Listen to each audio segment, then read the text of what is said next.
고린도전서 11장 23절로 29절까지 말씀을 한 절씩 교독하겠습니다. 제가 먼저 23절 말씀 봉독합니다.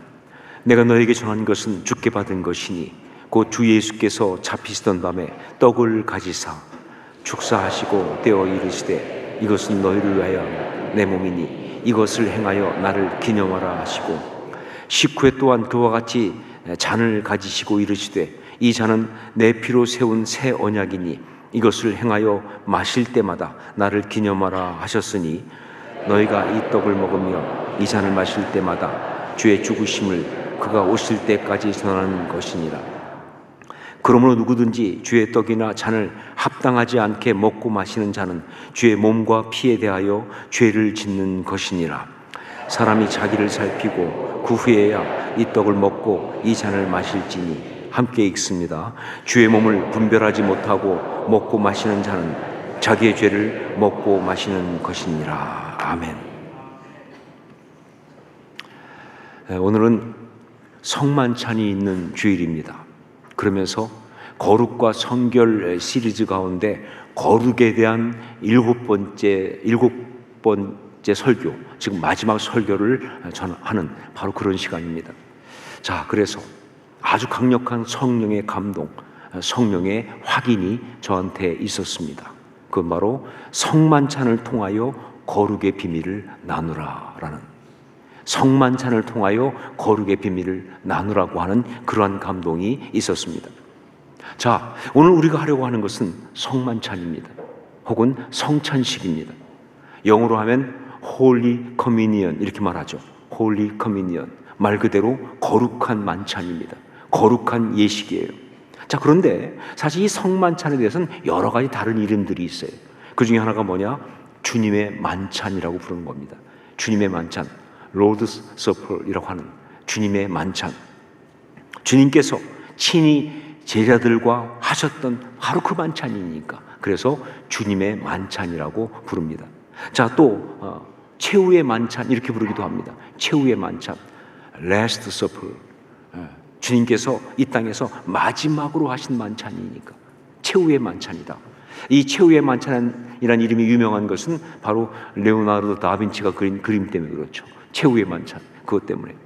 자, 그런데 교회는 그런 식으로 부르지 않았습니다. 교회는 이 성만찬을 계속하면서 그런 식으로 부르지 않고 성만찬이라고 불렀어요. Holy Communion이라고. Holy Communion. 주님의 만찬이나 최후의 만찬에서 시작된 건 맞아요. 하지만 교회가 그것을 행할 때 교회는 그것을 그렇게 부르지 않고 성만찬이라고 부르는 것입니다. 오늘도 우리는 바로 그 성만찬을 하려고 하는 것이고요. 왜 그것을 성만찬이라고 불렀을까? 즉 거룩한 만찬이라고 불렀을까? 거룩하신 주님께서 시작하시고 우리한테 행하라고 하신 것이니까, 무엇보다 거룩하신 주님의 살과 피를 먹고 마시는 그런 것이니까, 그래서 거룩한 만찬이라고 부른 것이라고 생각을 했다고 한다면 그것은 로마 가톨릭의 화채설을 주장하는 그 오류와 똑같은 잘못을 범하는 것이다. 로마 가톨릭은 성찬식을 하면서 성례를 집례하는 신부가 기도하는 그 순간 그 빵이 진짜 주님의 살이 되고 그 포도주가 진짜 주님의 피가 되는 그런 역사가 있다고 주장합니다. 엄청난 믿음이죠. 정말 성만찬을 너무 거룩하게 여기는 대단한 믿음처럼 보이지만, 하지만 이것은 사실 성만찬을 거룩하게 하는 것이 아니라 웃기는 것으로 만든다 하는 것이죠. 이건 미신이에요. 이것은 너무 무지하고 어리석은 짓이다. 이 웃기는 미신, 이 화채설을 비우는 이야기 중에 유명한 이런 이야기가 있습니다. 한 번은 중세시대 어떤 성당에서 이제 성찬식을 하는데 신부가 축성 기도를 했습니다. 이 축성 기도가 바로 뭐냐? 그 빵이 주님의 몸이 되는 거예요. 축성 기도하면서 그 포도주가 주님의 피가 되는 거예요. 그래서 축성 기도를 딱 하고 이제 빵을 나누려고 하는데 그때 갑자기 쥐가 한 마리가 나와가지고 그 빵을 물고 간 거예요. 난리가 났습니다. 특히 정말 엄청난 고민이 그때 거기에 생겼어요. 어떤 고민이냐? 그 쥐를 어떻게 할 것이냐. 예, 그냥 쥐 아니죠. 주님의 살을 먹었잖아요. 거룩한 쥐입니다. 잡을 거냐 말 거냐. 예, 이런 고민을 했다는 거죠. 만일 우리가 성만찬이 거룩한 만찬인 이유를 거룩하신 주님의 살과 피를 의미하는 떡과 포도주를 먹고 마시는 것이기에 그렇다라고 생각한다면 화채설하고 별 다를 것이 없다 하는 것이죠. 혹시 그동안 여러분이 그런 생각으로 성만찬을 받았다고 한다면 이건 정말 잘못한 것입니다. 한 30년 전쯤에 한국에 피자가 본격적으로 들어오기 시작했습니다. 그러니까 한국 시장에 피자가 들어오기 시작할 때 그때 처음 한국 시장을 장악한 것은 미국의 피자헛이라고 하는 레스토랑, 체인 레스토랑이었습니다. 그게 딱 장악을 했어요. 자, 그런데 그때 이제 이랜드라고 하는, 여러분 아시죠? 크리스찬 기업인 이랜드에서 외식 사업을 하면서 피자몰이라는 걸 만들어가지고 그 시장에 뛰어들었어요. 그러면서 굉장히 공격적으로 마케팅을 했습니다. 그때 그들이 아주 기발한 광고를 했는데 그게 뭐냐? 지금까지 여러분은 피자 헛 드셨습니다. 지금까지 여러분은 피자 헛 드셨습니다. 피자 헛이라고 하는 것은 그 오두막이라는, 헛이라고 하는 단어는 오두막이라는 뜻이거든요. 그래서 피자 헛인데 그 오두막이라고 하는 이 단어의 발음이 한국말 헛인 것을 착안해서 그동안 먹은 피자는 진짜가 아니다. 여러분이 그동안 먹은 것은 헛 먹은 것이다 라고 하는 아주 기발한, 제가 볼 땐 약간 비열한 광고를 했다 그 말입니다. 여러분, 만약 여러분이 지금까지 성만찬이 거룩한 만찬인 이유가 거룩하신 주님의 살과 피를 의미하는 그런 빵과 포도주를 먹었기 때문에 그래서 거룩하다고 생각하면서 성만찬을 했다고 한다면 여러분은 성만찬을 헛한 것입니다. 헛되게 먹고 마신 거예요. 그게 아니니까. 자, 그러면 뭐냐? 왜 성만찬이냐? 교회는 왜 이것을 거룩한 만찬이라고 부르면서 성찬 예식을 했던 것인가? 그것은 바로 이것이 우리 주님이 친히 거룩의 메시지를 선포하신 예식이기 때문에 그런 겁니다. 다른 이유가 아니고요. 이것이 우리 주님이 친히 거룩의 메시지를 선포하신 예식이기 때문에 그런 것이다. 거룩하신 주님의 살과 피를 먹고 마시기에 거룩한 예식이 아니고요. 우리 주님이 친히 거룩의 메시지를 선포하신 예식이기 때문에 그래서 성만찬이에요. 이 땅을 살아가는 당신의 제자들, 당신의 사람들에게 이 성만찬을 통해서 너희는 거룩하다라고 선포하신 거예요. 성만찬을 참석하는 사람은 거룩한 사람이에요. 너희는 거룩하다라고 선포하신 거예요. 그리고 거룩한 사람으로 이 땅을 살아갈 수 있도록 거룩의 메시지를 그 가운데 선포하셨거든요. 그래서 성만찬이 그런 것이기 때문에 거룩한 만찬인 거예요. 27절로 29절 말씀을 함께 읽겠습니다. 같이 읽습니다. 그러므로 누구든지 주의 떡이나 잔을 합당하지 않게 먹고 마시는 자는 주의 몸과 피에 대하여 죄를 짓는 것이니라. 사람이 자기를 살피고 그 후에야 이 떡을 먹고 이 잔을 마실지니 주의 몸을 분별하지 못하고 먹고 마시는 자는 자기의 죄를 먹고 마시는 것이니라. 자, 여기 보면요, 주의 몸을 분별하지 못하고 먹고 마시면 안 된다라고 말씀하고 있어요. 어떤 면에서 이 성찬식을 하면서, 성만찬을 하면서 단 한 가지 주의해야 될 정말 중요한 것은 바로 이거라고 말하는 거예요. 주의 몸을 분별하지 못하고 먹고 마시면 안 된다. 그런데 그렇다면 여기서 말한 주의 몸을 분별한다는 게 도대체 뭡니까? 주의 몸을 분별해야 한다고 하는데 그 주의 몸을 분별한다는 게 도대체 뭐냐? 그런데 여러분, 너무 고민할 필요 없어요. 그 답이 바로 이어서 나오니까. 그 다음에 뭐라고 그랬습니까? 자기의 죄를 먹고 마시는 것이다, 이렇게 말했어요. 주의 몸을 분별하지 못하고 먹고 마시면 그건 자기의 죄를 먹고 마시는 것이다. 무슨 얘기예요? 그렇죠. 주의 몸을 분별한다는 것은 바로 거룩의 메시지라는 거예요. 거룩의 메시지. 왜냐하면요, 죄를 이기는 게 거룩이니까. 예, 그러니까 성만찬 하면서 다른 것이 필요 없어요. 정말 중요한 거 뭐냐? 주님이 친히 행하시고 말씀하신 그 거룩의 메시지를 온전히 받고 체험하고 누려야 한다는 거예요. 그거 못 누리면 그거 헛것이라는 겁니다.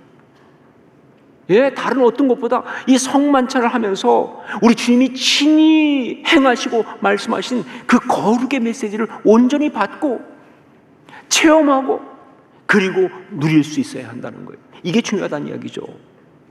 여러분, 우리 주님께서 잡히시던 밤에, 그 마지막 밤에 주님은 키두시라고 하는, 이 키두시라는 게 뭐냐?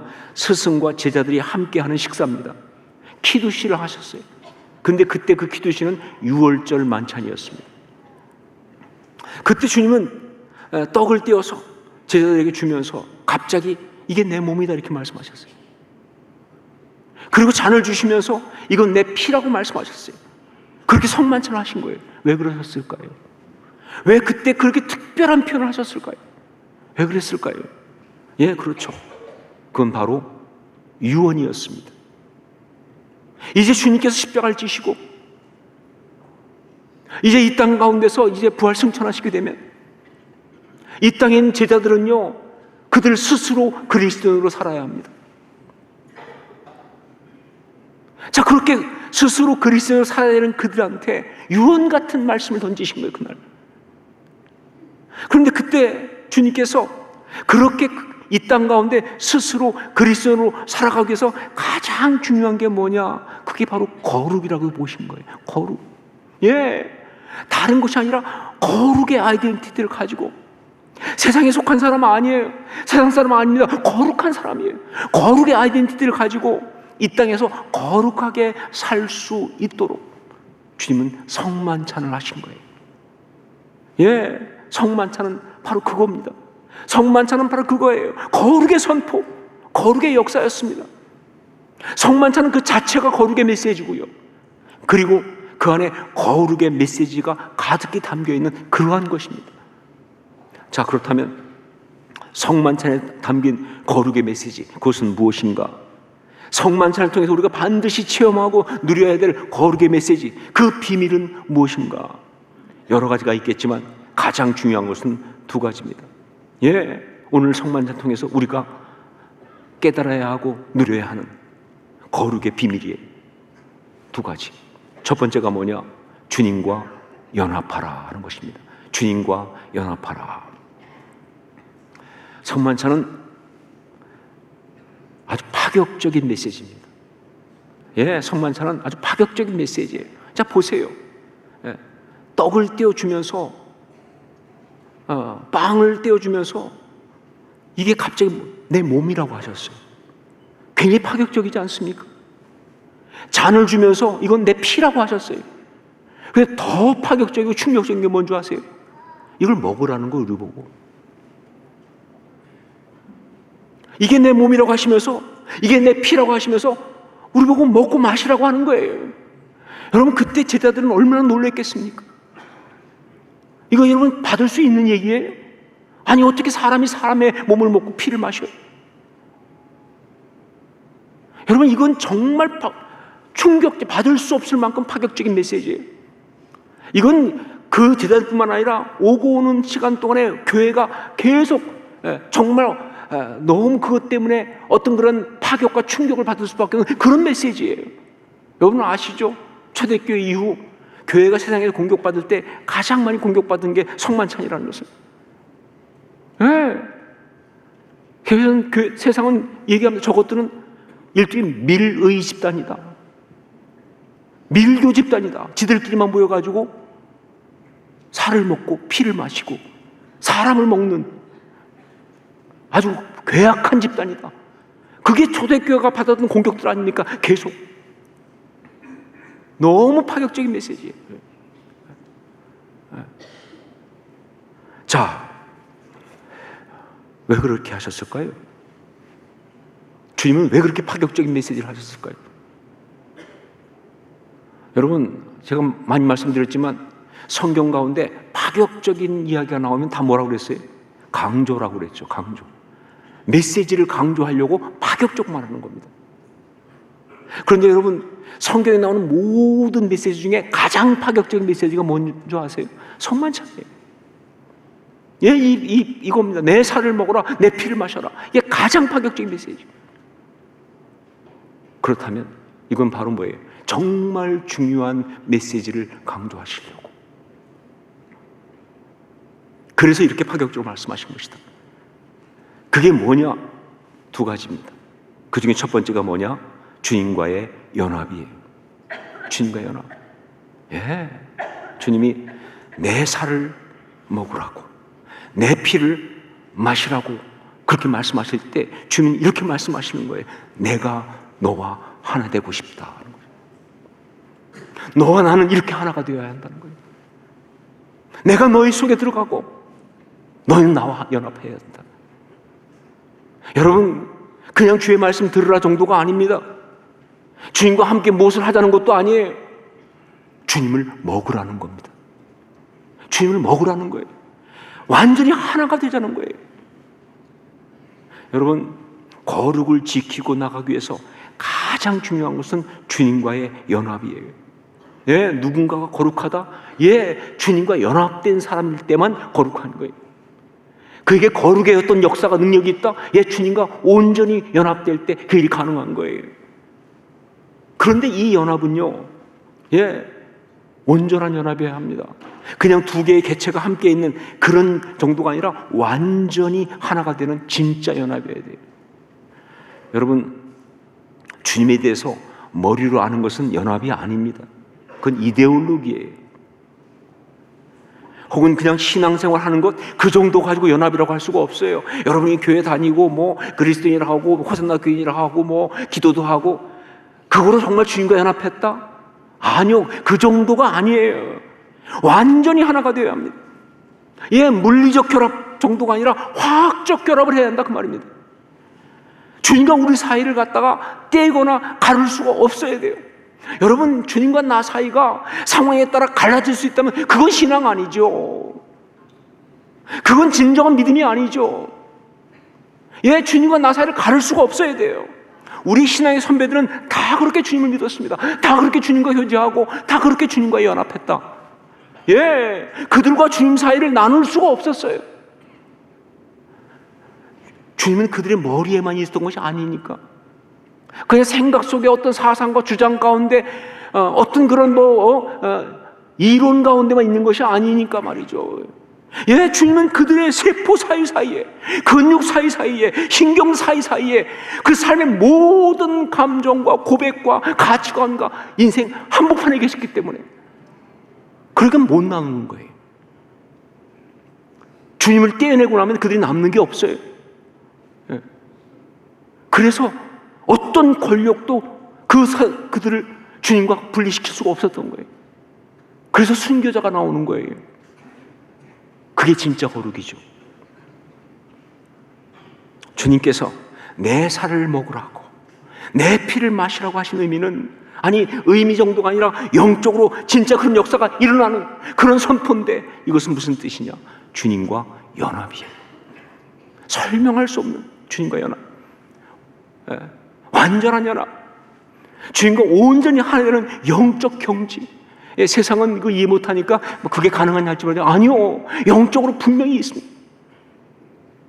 바로 그걸 말하는 게 이게 성만찬이에요. 이게 거룩의 메시지예요. 그것을 성만찬은 주고 있다. 오늘 우리는 바로 그 연합을 해야 하는 겁니다. 성만찬 한다면. 두 번째, 대속의 은혜를 누리라 하는 겁니다. 대속의 은혜를 누리라. 성만찬의 이 파격적인 메시지, 내 살을 먹고 내 피를 마시라 라고 하는 여기에 담겨있는 또 하나의 거룩의 비밀은 바로 대속의 사랑, 대속의 은혜입니다. 대속의 사랑, 대속의 은혜. 주님께서 당신의 살을 먹으라고, 당신의 피를 마시라고 그렇게 말씀하실 때, 그때 주님의 마음속에 가득했던 건 뭐냐? 바로 유월절 어린 양이었습니다. 여러분 아시죠? 애굽에서 이제 나올 때 마지막 10번째 재앙이 있을 때 죽음의 칼날이 온 애굽을 다 쓸고 그래서 다 죽입니다. 이스라엘도 예외가 아니죠. 그때 하나님께서는 당신의 백성을 사랑하시사 그들에게 말합니다. 양을 잡아가지고 그 피를 문설주와 인방에 바르라고. 그리고 그 안에 들어가 있으면 이 죽음의 칼이 와서 그 문설주와 인방에 피 바른 집을 보면 그것을 건너갈 것이다. pass over. 그게 유월절 아닙니까? 주님은 그 생각을 하시면서 아주 강하게 당신이 유월절 그 어린 양이 되시겠다고 하는, 당신이 죽으심으로 그 피를 발라서 당신의 사람들을 구원하시는, 그게 바로 십자가 대속의 역사인 것을 생각하면서 바로 그 마음으로 내 살을 먹으라고, 내 피를 마시라고 말씀하신 거예요. 내가 나를 찢어서라도 너를 살리겠다. 내 피를 흘려서 너희를 구원하겠다. 감당할 수 없는 그 대속의 사랑, 대속의 은혜, 그 메시지가 바로 내 살을 먹으라는, 내 피를 마시라는 그 메시지예요. 난 이렇게 너희를 사랑한다고 하는, 난 이렇게 너희를 사랑한다고 하는 그러한 은혜의 선포다 하는 거죠. 여러분, 거룩은 죄를 이기는 것이 거룩이다라고 말씀드렸어요. 자, 그렇다고 한다면 죄를 이긴다고 하는 건 어떻게 가능할까요? 어떻게 하는 게 죄를 이기는 겁니까? 여러분, 죄를 이긴다. 어떻게 하는 게 죄를 이기는 겁니까? 십자군 전쟁처럼 말이죠. 칼로 믿지 않는 것들을 다 도륙하고 아작내는 게 죄를 이기는 겁니까? 아니면 세상의 죄악을 정죄하고 심판을 선포하며 분노를 표출하는 게 죄를 이기는 겁니까? 아니면 죄된 것들과 상종하지도 않고 그냥 우리 따로 떨어져 가지고 우리끼리 거룩한 공동체를 만들어 사는 거, 그게 죄를 이기는 겁니까? 아니죠. 죄는 그렇게 이길 수 있는 것이 아니에요. 죄를 이기는 건 그런 것이 아니에요. 정말 죄를 이기는 것은 뭐냐? 죄 때문에 낙심하지 않는 겁니다. 여러 가지 상황은 힘들고 죄는 나한테 너는 끝났어 하는 순간이지만 그 죄 때문에 낙심하지 않는 것, 그 죄 때문에 절망하지 않는 것, 정말 상처받고 그래서 분노가 올라오지만 마주 싸우고 복수하고 싶은 그런 마음이 있지만 그러지 않고 용서하는 것. 비록 내가 실수하고 혹 범죄했지만 실패했지만 그러나 스스로 자기한테 넌 끝났어 하지 않고 다시 돌이켜 회개하는 것. 내 안에 여전히 올라오고 있는 욕심과 욕망, 그 교만한 자아를 날마다 십자가 앞에 못 박아 처리하는 것, 이게 죄를 이기는 거예요. 이게 죄를 이기는 거예요. 자, 그런데 여러분 들으면 생각했겠지만 이게 가능할까? 우리가 정말 그렇게 할 수 있을까? 그렇잖아요. 우리 낙심, 절망, 우리 전공이잖아요. 거의 비슷한 것만 해도 벌써 다 뒤집어지는 사람들인데 이게 가능할까? 이게 정말 용서하는 거 가능할까? 아니, 어떻게 우리가 이런 죄를 이길 수 있을까? 우리 힘으로 안 됩니다. 우리 의지로는 절대로 할 수가 없지요. 하지만 십자가 대속의 은혜를 받으면 된다는 거예요. 신앙의 선배들이 다 말하고 있는, 성경이 다 말하고 있는 그대로 십자가 대속의 은혜, 그 사랑을 받으면 된다는 거예요. 그 사랑을 받으면 죄를 이길 수가 있어요. 그렇게 어렵고 그렇게 정말 깜깜한 순간이지만 그 사랑 때문에 낙심하지 않습니다. 그 사랑 때문에 절망하지 않습니다. 그게 신앙인이에요. 그 사랑 때문에 용서할 수 있어요. 주님이 나 같은 것도 용서하셨는데 내가 그걸 용서 못하나? 그 사랑 때문에 용서할 수 있어요. 그 사랑 때문에 회개하고요, 그 사랑 때문에 기꺼이 십자가에 자신의 자아를 못 박을 수가 있는 겁니다. 여러분, 바로 그래서 십자가 대속의 은혜를 누리는 것이 바로 거룩의 비밀이에요. 그래서 십자가 대속의 은혜를 누리는 것이 거룩의 비밀이에요. 여러분, 우리가 거룩한 자인 까닭은, 우리가 거룩한 자인 까닭은 우리가 윤리 도덕적으로 잘 살아서 그런 줄 아세요? 종교적으로 율법적으로 잘 믿어서 그런 줄 아세요? 아니요. 우리가 거룩한 자인 까닭은 우리가 바로 십자가 대속의 은혜를 받은 자이기 때문에, 그 사랑을 받은 자이니까. 그러니까 우리는 거룩한 사람이에요. 그래서 성도예요, 우리가. 그리고 우리가 이 땅 가운데 힘들지만 정말 거룩하게 살 수 있는 힘과 능력은 어디서 오느냐? 예, 십자가 대속의 사랑에서 오는 겁니다. 그 사랑 때문에 다시 한번 우리가 거룩하게 살 수 있는 힘을, 능력을 받는 것이다 하는 것이죠. 찬양 사역자들을 보면서 저는 정말 깜짝깜짝 놀랄 때가 많아요. 정말 성령의 사람이라는 생각을 많이 합니다. 왜냐하면 이 찬양 사역자들이 찬양 가사를 쓰고 곡을 만드는 거 보면 그들 중에 신학 공부한 사람도 아닌 사람도 많은데, 그 내용 중에 어떤 것들은요 정말 그냥 복음 진리의 핵심을 꿰뚫는 그런 표현들이 나와요. 그러니까 성령께서 역사하시다고 볼 수밖에 없죠. 어떻게 저런 표현들을 할 수 있을까? 그 찬양 중에 하나가 박우정이라고 하는 CCM 가수가 만든 나의 하나님이라고 하는 찬양입니다. 박우정이라는 분이 만든 나의 하나님. 이 찬양은요 처음 시작이 이렇게 됩니다. 나의 사랑, 너는 어여쁘고 참 귀하다. 이렇게 제가 부를 수 있지만 여러분들의 이미지를 망가뜨리지 않기 위해서 그냥 가사만 부릅니다. 나의 사랑, 너는 어여쁘고 참 귀하다. 아가서에 나오는 아주 감상적인 표현으로 시작합니다. 그런데 사실은 이것은요 아가서에 나온 표현이 아니고 이 우정 자매가, 박우정 자매가 직접 하나님께 들었던 음성이에요. 이 자매가 직접 하나님께 들으면서 그 삶이 다 뒤집어졌던 그 고백이에요. 박우정 자매는 중학교 3학년 때 미국 LA로 이민을 갔습니다. 정말 어렵고 힘든 시간을 겪었어요. 저도 이민 생활을 해봐서 알지만 이민 생활하기에 가장 나쁜 시간이 중학교 3학년이에요. 왜냐면요 이미 사춘기도 지나가면서 자아가 다 컸는데, 그런데 그때 가면요 말 못한다는 것 때문에 바보가 되는 거예요. 어떤 경우는 중학교 3학년인데 1학년에 가서 배워야 될 때도 있어요. 정말 어떤 때는 말을 못하기 때문에 그냥 자기가 봐도 너무 멍청한 짓을 할 수밖에 없어요. 자아가 다 무너집니다. 스스로 그렇게 못나 보일 수가 없어요. 그렇게 무력할 수가 없어요. 더구나 이 자매는 자기도 그럴 뿐 아니라 자기 부모님도 한국에서 그래도 나름대로 잘 사시는 분인데, 그때 가시니까 이 자매가 3학년쯤 되니까 나이가 있잖아요, 중년. 그런데 뭐예요? 가서 아무것도 할 수, 기초적인 일밖에 못하는 거예요.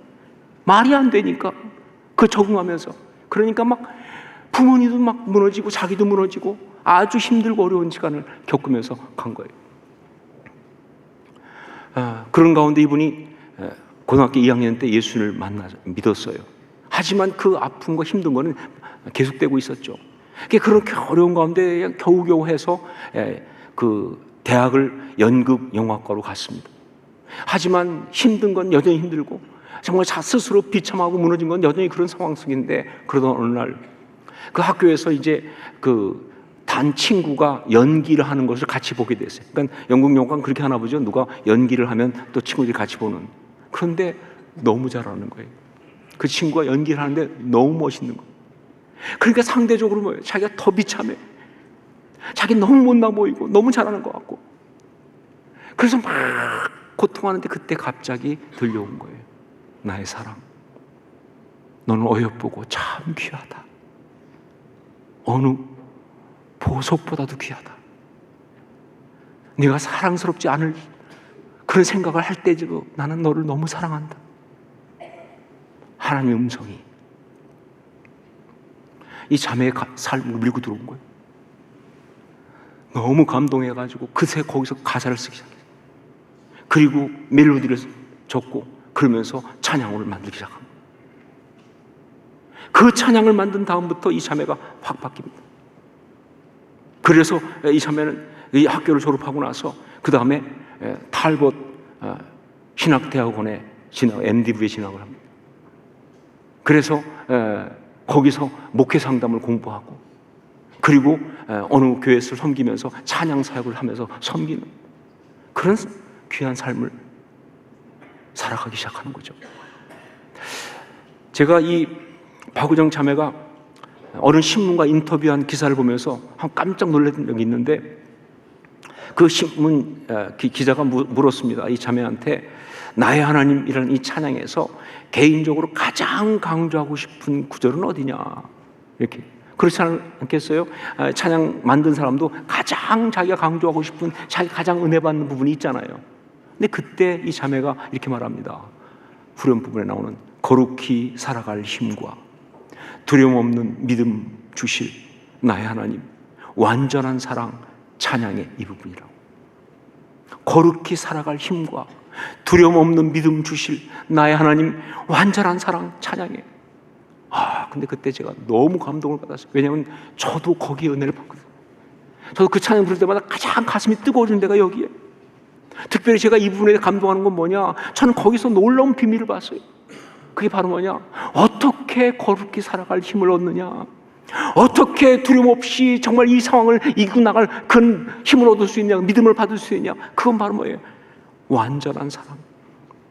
하나님 그 완전한 사랑, 그 사랑을 받으니까, 하나님 나 사랑하신다고 하니까, 주님의 그 대속의 사랑을 받았으니까 겁이 안 나죠. 이제 대충 살 수 없죠. 어떤 장애도 이길 수 있죠.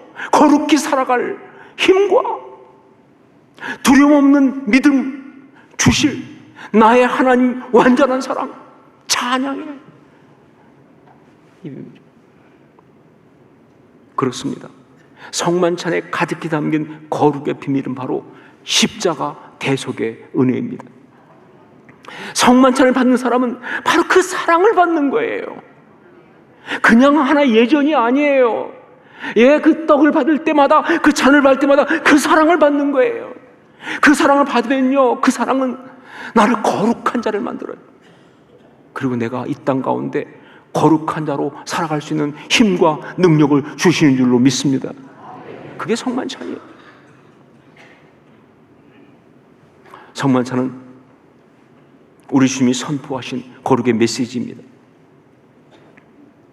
오늘 성만찬을 받으시면서 그 거룩의 비밀을 다시 한번 누릴 수 있기를 주님으로 축원합니다. 혹시 여러분 가운데서 세례를 받지 않아서 성만찬을 받지 못하는 분이 있다 할지라도 낙심할 거 없어요. 성만찬은 참석 못하지만 사모할 수 있잖아요. 사모한 자에게 동일한 은혜가 부어질 줄을 믿습니다. 하물며 받는 사람이야. 그 떡을 받고 그 잔을 받는 사람이야. 반드시 주님과 연합하는, 그리고 정말 나를 사랑하시다 자기 생명까지 내어주신 그 십자가 대속의 사랑을 받아 누리는 은혜와 역사와 축복이 있을 수 있기를 주의 이름으로 축원합니다. 거룩한 자가 되십시오. 거룩한 자로 살아가십시오. 기도하겠습니다.